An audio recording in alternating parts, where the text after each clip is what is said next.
Imagine you're a book someone left unfinished. At first, they devoured your pages with eagerness, but one day they closed your cover and left you on the shelf, as if your story no longer mattered. Now tell me, who holds the power in this story? The one waiting to be picked up again, or the one who knows their worth doesn't depend on who's reading? Here's the hard truth. The more you beg for attention, the less you're valued. What's given freely is taken for granted. But when you learn how to turn your absence into an unforgettable presence, everything changes. The human mind can't stand a void, and the one who thought they could do without you will eventually feel the weight of your absence. Today, I'll teach you how to make someone beg you to come back, not with cheap tricks or manipulation, but with the real power of Stoicism. You'll learn how to master detachment, take control of the narrative, and use silence as your greatest weapon. And in the end, you'll uncover the most important lesson of all. When that moment comes, you might be the one who no longer wants to return. I'm Gabriel, and this is the Stoic Garden. Stick around until the end. This might just change the way you see relationships forever. If you vanished from someone's life today, how long do you think it would take them to notice? A few days, a few weeks, or never? It's an uncomfortable question, but a necessary one, because many live under the illusion that their presence is indispensable, that the other person couldn't possibly go on without them. But one day they leave, and the world keeps spinning like nothing happened. So the real question isn't how much they'd miss you, but what you've done to make your absence impossible to ignore. The power of detachment and the allure of the unattainable isn't some trick or petty strategy. It's a truth that's governed human relationships since the beginning. Marcus Aurelius knew this well. Value what you have while you have it, because the day will come when you'll wish for it and it's no longer there. Most people don't reflect on this until it's too late. They take things for granted: people, love, companionship. And when they finally look around and realize what they've lost, they feel the emptiness in their chest and the desperation in their throat. But by then, they've lost all control. Think of a well in the middle of the desert. As long as it's full and available, few pay attention to it. People come, take what they need, and move on without a second thought. But if one day the well runs dry, if it's no longer there, suddenly everyone misses it. Everyone needs it. They realize its value wasn't just in the water it offered, but in the void it leaves when it's gone. That's human nature. What's accessible is taken for granted. What pulls away becomes desirable. And yet, many keep making the same mistake. They chase, they beg, they try to be noticed. And what do they get? The opposite of what they want. Because the more you try to be seen, the less you matter. It's the paradox of attraction. Absence, when used wisely, carries more weight than constant presence. But detachment doesn't mean disappearing without a trace. It means understanding that your worth isn't tied to how much you insist on being recognized, but to how well you can stand without needing that recognition. It's an act of inner strength, a declaration that you exist for yourself, not for someone else's validation. And here's the key. Once you truly grasp that, you become someone who isn't just remembered. You become someone people seek out. The problem is, few are willing to take that step. They're terrified of letting go, of losing control. They think that if they pull away, they'll be forgotten. But the truth is the opposite.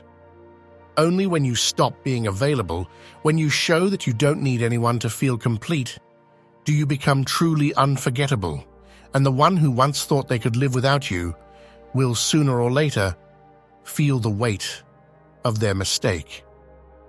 Not because you forced it, not because you manipulated anything, but because that's how human nature works.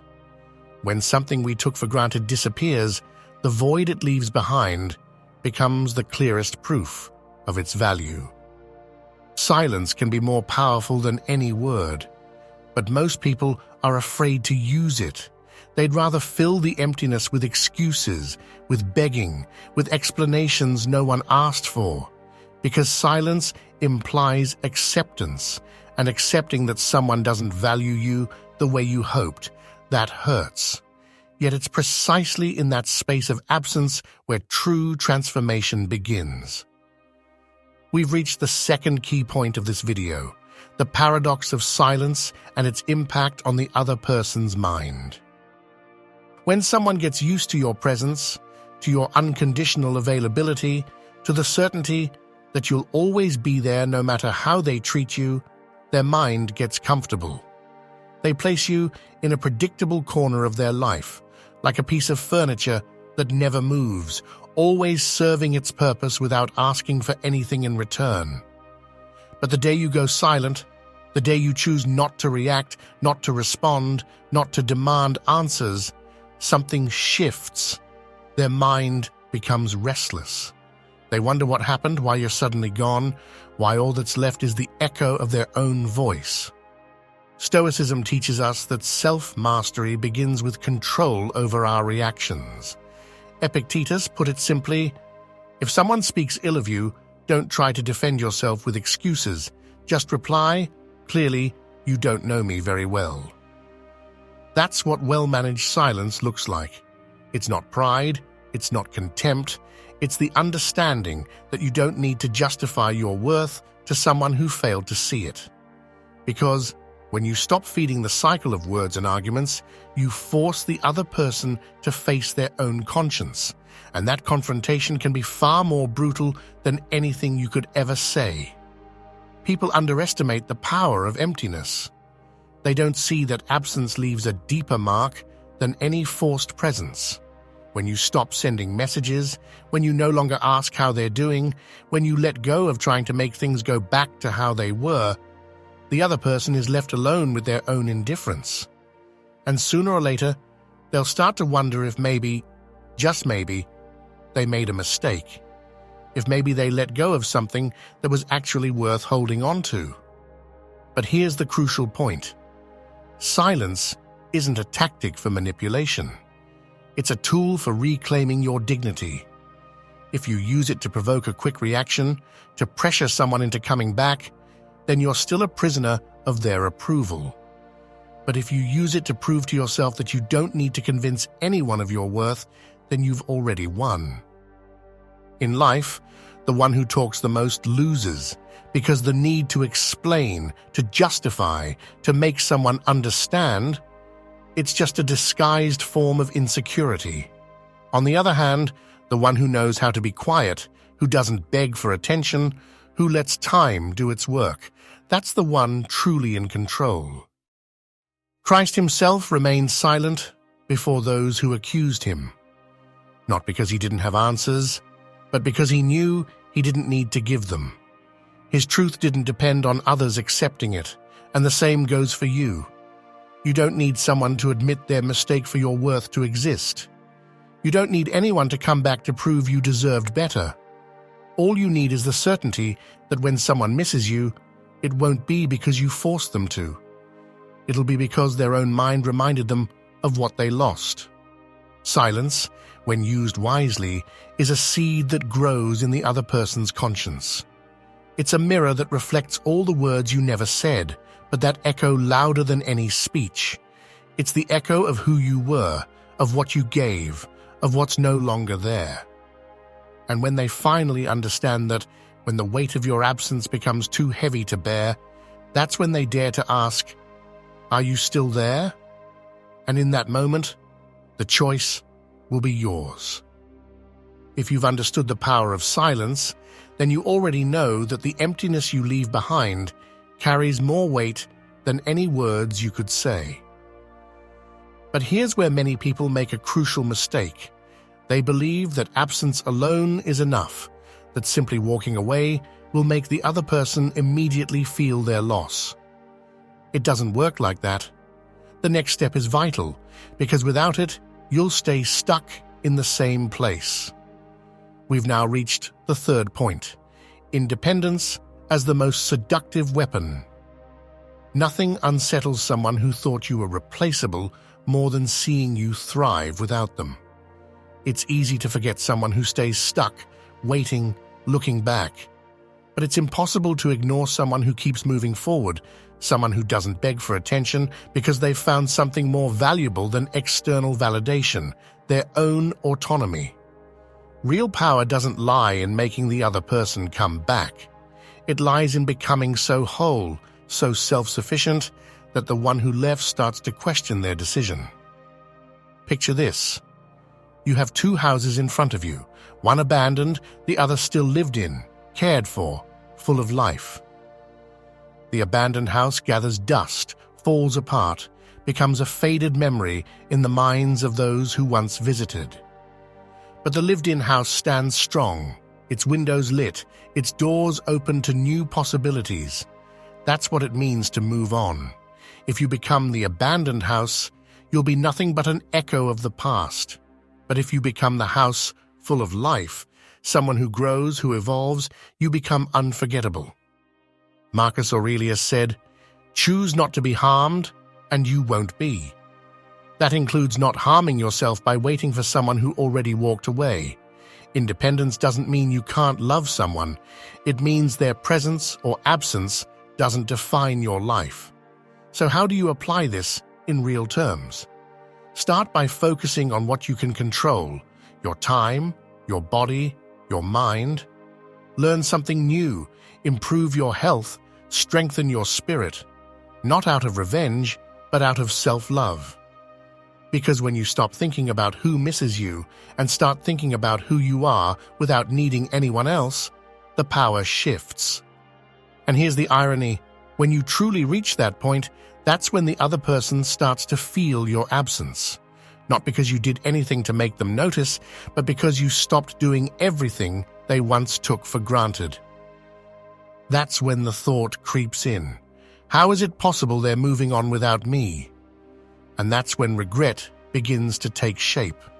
Not because you forced it, because life has a way of showing everyone the consequences of their choices.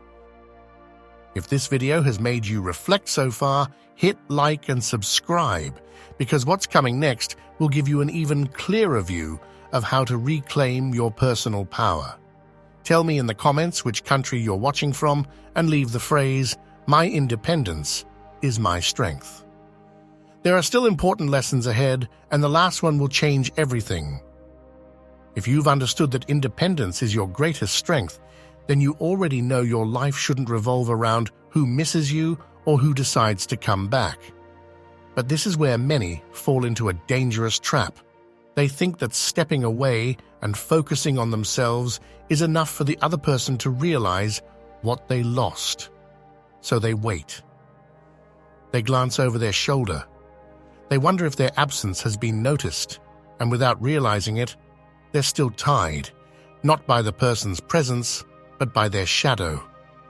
It's time to talk about the fourth point: how well-managed absence becomes a constant presence. Most people believe that to be remembered, you have to stay visible, keep showing up, leave signs, make sure the other person knows you're still around. But the truth is the opposite. The more visible you are, the easier it is to ignore you. What's shown too much becomes background noise, just part of the scenery. But what disappears creates an empty space the mind is forced to fill, not with your voice, not with your pleas, but with the other person's own conscience.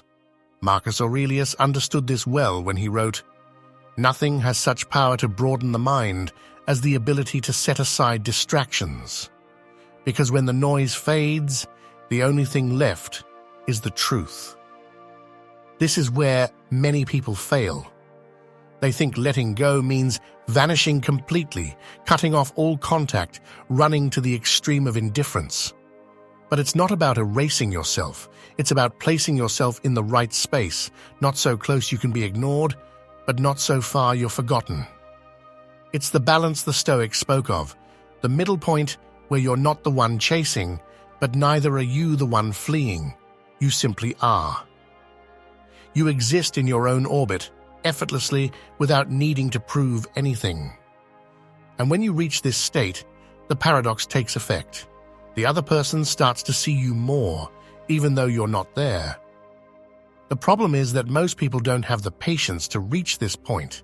They get anxious, they wait for signs, and when they feel like they're not getting any, they break their own silence, try to provoke a reaction, look for confirmation that they're still being remembered. And that's when they lose all the ground they had gained. Because the moment you show someone you're still waiting, you give them permission to keep going without you. You confirm that they never really left, because you never truly let go. The consequences of falling into this trap are brutal, not just for your relationships, but for your inner peace. Because living in search of external validation is handing over control of your life to someone else. And that's the biggest mistake you can make. Seneca said it plainly: if you want to be respected, respect yourself first. And self-respect means not staying where you're not valued, not giving in to the anxiety of what might happen, not losing yourself in the desperation of being remembered. If you truly want your absence to carry weight, you have to be willing to hold it, not as a strategy, but as a principle, as a statement that your worth doesn't depend on anyone's reaction. And when that truth settles inside you, when you stop looking back, when you keep moving forward without expecting anything, that's when you become unforgettable. Not because of what you did to be remembered, but because of what you left behind in the mind of the one who thought they could live without you. If you've come to understand that well-managed absence is a form of presence, then it's time to face an even harder truth. If you allow yourself to be taken for granted once, it will happen again. And that brings us to the fifth point of this video: reclaiming your essence, becoming the prize. The biggest mistake people make when hurting over someone who walked away is believing the solution lies in proving their worth. They do everything they can to be noticed, to highlight what they brought to the table, to remind the other person of what they once were. But that desperation has only one effect. It makes you less attractive, less dignified, because what's offered too easily stops being special. What's explained too much loses its power. If you have to convince someone that you're worth it, you've already lost. Because value isn't begged for. It's shown through actions, through presence, through the unwavering belief that someone who can't see your worth doesn't deserve a place in your life. That's where the frustration comes from resisting the truth that validation isn't in someone else's hands, but in your own. As long as you wait for someone to recognize you, you'll remain trapped in the worst state of all, feeling like you're not enough until someone else says you are. And that's the root of emotional dependence, of resentment, of exhaustion. It's the trap of waiting, the prison of misplaced hope. But here's the key. Respect isn't demanded, it's inspired. And the only way to regain the respect of someone who took you for granted is to show them that their presence doesn't determine your path.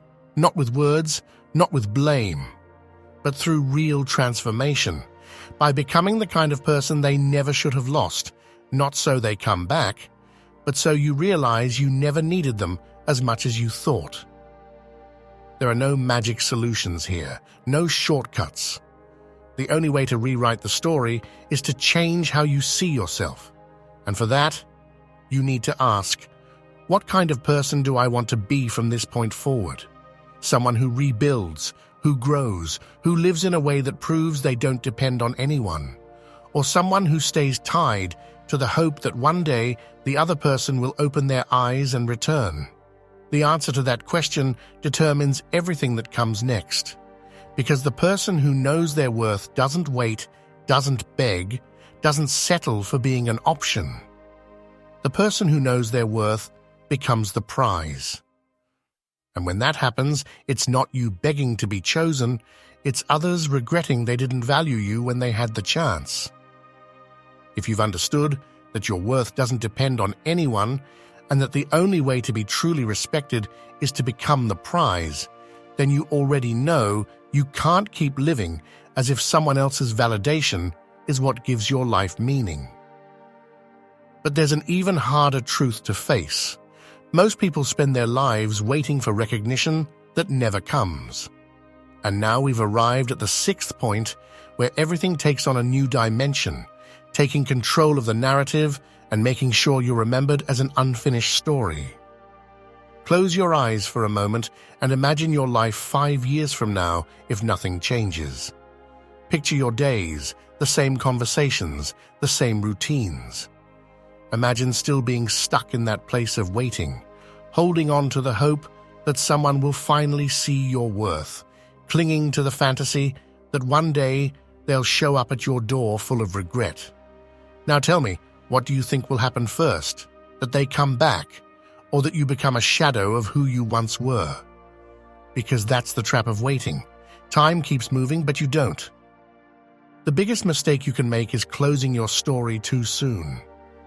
Believing the best is behind you, that all that's left is to look back, to hold on to what was. But you know what happens to stories that end too early? They're forgotten. They fade. They disappear into the indifference of those who believed they were over. Unfinished stories, though, those haunt people. They linger. They stay in the back of the mind of the one who thought they had already moved on. It's all about perception. If they see you stuck in the same place with the same mindset, waiting for the same outcome, then you're just a chapter they've already read and filed away. But if you become someone who keeps evolving, who keeps building, who refuses to stop growing, then you turn into a story without an ending, and that unsettles people more than anything you could say. Because human beings have an intense need for closure, for resolution. And when they can't explain you, when they can't predict you, when you leave a blank space in their mind, that's when they get stuck in what could have been. But this only works if you truly dare to write new chapters. It's not enough to pretend you're moving on while secretly waiting. It's not enough to act like you don't care while checking your phone for a sign. Because life always sees through the lie. If you really want to be unforgettable, if you want your story to leave a mark on the memory of the one who lost you, then you have to stop playing a supporting role in your own life and step fully into the lead. And that only happens when you realize your story isn't over yet. What comes next is up to you. If you've understood that your story isn't over, then you know the worst mistake you can make is letting someone else write the ending. You're not a forgotten chapter in someone else's life. You're the author of your own destiny. But this is where most people face the hardest decision. Because when everything we've talked about becomes real, when you've truly taken your power back, something unexpected happens. We've reached the 7th point, and now it's time to ask yourself, the law of return. Why do they always come back when you've stopped waiting?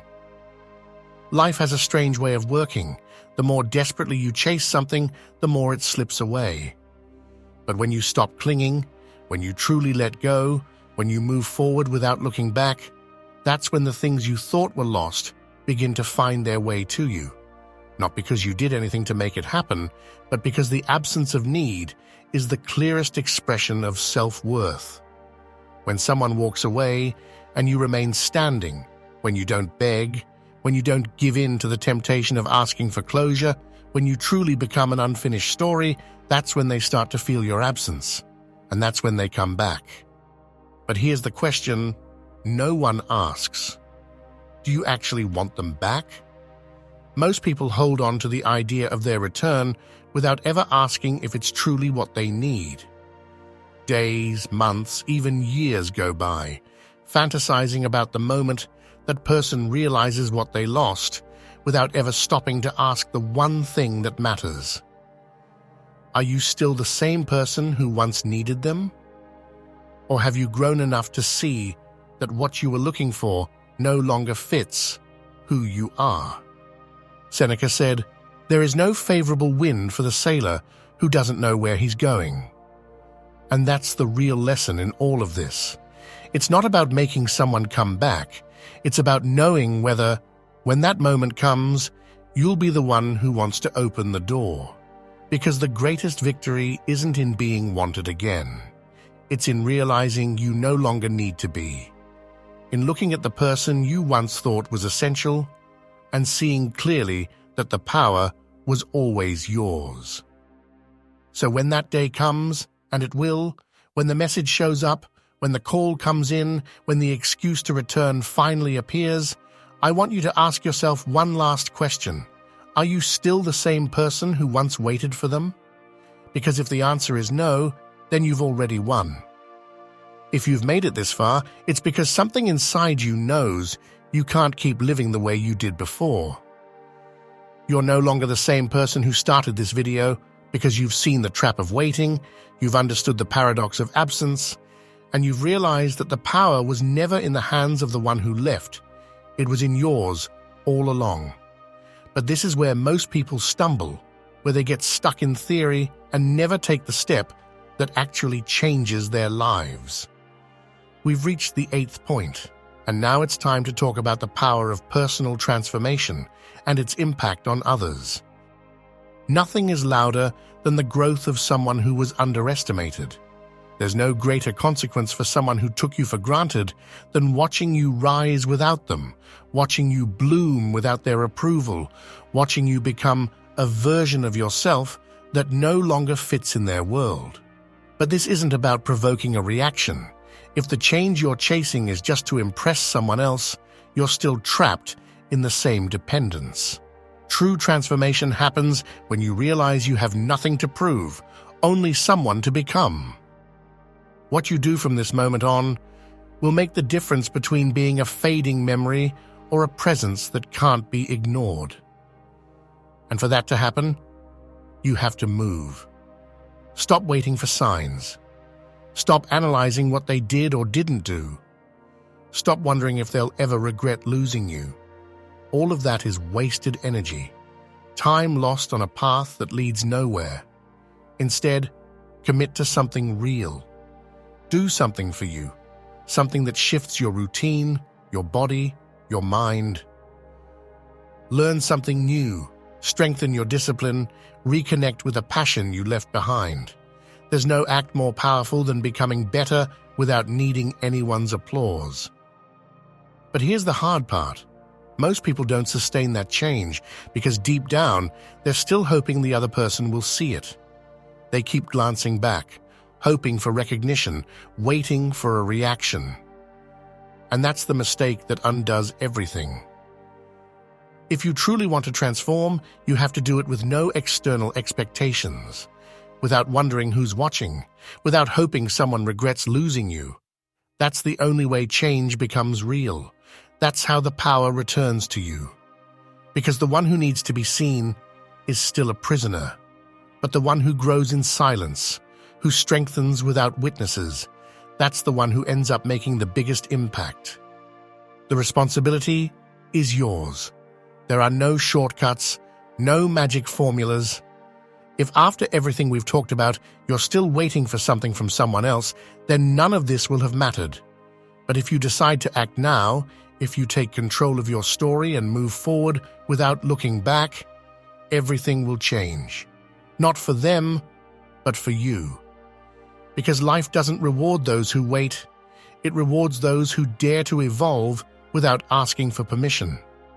If you've understood the power of personal transformation, and you already know that real change must come without external expectations, then you've also realized that the path isn't easy. Because once you decide to move forward, once you stop living for someone else and take control of your story, the most dangerous enemy shows up: yourself. The mind is an expert at making up reasons to stay where you are. It clings to the comfort of the familiar, to the habit of waiting, to the false sense of security that time alone will fix everything. But the truth is this: if you don't make firm decisions, if you don't move now, then a year from today, you'll be in the exact same place, with the same frustration, still stuck in the same unfinished story. And that brings us to the ninth and final point, the last lesson. Do you really want them to beg for you? A lot of people think they do. They believe their biggest wish is for the other person to come back in regret, to admit their mistake, to realize what they lost. But that's just the surface, because if you dig deeper into that desire, you'll see that what you really want isn't their return. It's the feeling of having won. You want them to beg, not because you need them, but because deep down you feel like you lost, like they walked away and decided you weren't enough. And that's the real poison, because as long as you're chasing that moment of validation, you're still tied to them. As long as you need that closure, you're still living your life around someone else. The biggest self-deception is believing that life owes you an apology, that destiny will one day set things right, and you'll get the redemption you deserve. But life doesn't work that way. Life doesn't reward waiting, it rewards action. And the irony is that only when you stop needing someone to come back is when you truly reclaim your power. Because the absence of need is the highest form of freedom. When you no longer care whether they realize it or not, whether they come back or not, whether they regret it or not, that's when you're truly free. But most people never reach that point. They stay trapped in the illusion of strength that's really just waiting in disguise. They say they've let go, but they're still glancing back. They say they've changed, but deep down, they're still hoping for that final validation. And this is where you have to make a radical decision. Are you going to keep giving someone else the power to write your story? Are you going to keep living with the hope of a return that, even if it happens, may no longer mean anything? Or will you accept that the real victory isn't having someone beg for you? It's no longer needing them to? This is the moment to face the truth. There are no shortcuts, no easy endings. Either you keep waiting or you start living. The choice is yours. If you've made it this far, it means you're part of a rare few. Not many have the courage to face these truths without making excuses or seeking empty comforts. Most people choose to stay in the safety of waiting, in the illusion that someone else will come along to finish their story, fill their void, or give them the validation they think they need. But you're not one of them anymore. If you've listened to every word until the end, if something inside you stirred along the way, then you already know there's a decision only you can make. You can go back to the same old routine, to the draining hope, the regret of what could have been. Or you can rise with a different mindset, with the certainty that your worth depends on no one, with the strength of someone who no longer waits, but acts. There's no more time to waste. Life won't wait for you. The clock won't stop while you search for answers. What you do after this video will determine whether all of this was just words or the beginning of something real. And I want you to make it known. Drop a comment with the phrase, "I reclaimed my power," and tell me where you're watching from. I want to know who truly gets it, who refuses to settle, who's ready to take control of their story, starting today. I'm Gabriel, and this is the Stoic Garden. This channel exists for a reason, because in a world that wants you to depend, to settle, to accept whatever you're given without question, there needs to be a place where truth is spoken, where comfort isn't a sweet lie, but a wake-up call, a guide to help you take back your life. If this message made you think, if at any point you felt someone else needs to hear it, share this video. You never know who you might be helping with just one simple gesture. Subscribe if you haven't already and become part of this community of people who've decided to open their eyes. And don't stop here. There's more to say, more to learn, more paths to explore. Right here on screen are 2 videos that can shift your perspective even further. The conversation doesn't end here. This transformation is just getting started.